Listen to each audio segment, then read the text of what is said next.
I think the biggest thing I learned, if you kind of like, no pun intended, if you kind of zoom out the camera a little bit, and it is a lot of work, not only because it's a weekly wrestling show, but it's also a weekly broadcast. So Mhm.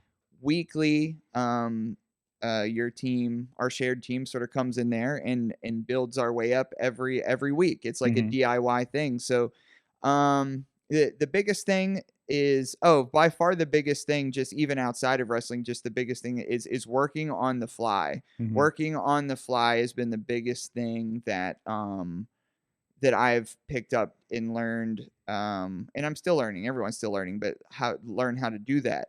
Back when I did podcasting, I did a live podcast maybe 2, 3, 4 times a year. I remember one in your living room. Yes, yes, I used to have DIY podcast shows in my living room. Yeah, but we would do like 2 or 3 or 4 of those a year. Now with live wrestling, it's live every week because Mhm. I used to get like super nervous.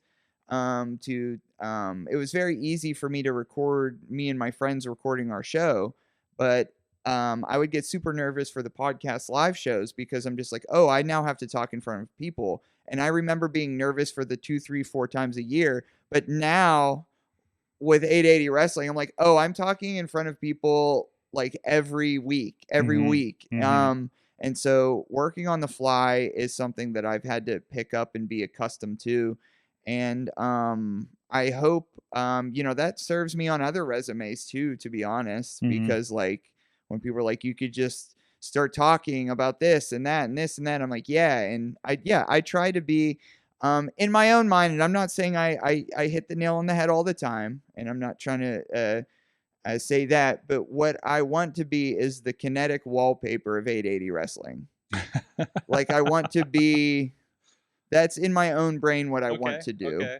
Is I'm not saying I'm there yet, or I'm Yeah. not. We're all learning new things, but as a commentator, that's what I want to be. I want to keep the energy going, keep the show going, keep everything flowing and everything on task. And Mhm. it's not just our shows either, but sometimes shows run long, and you have to keep the energy up. And so, like, I try to keep the energy up from the time I start talking till the last line I deliver each show. And that's why sometimes, as I said, it feels like a very good panic attack Mhm. because, like, I put myself in a certain mode that the switch is on. So just like no matter what I'm doing through that period of time, it's the switch is on. Like I'm talking in a louder voice. It doesn't turn off.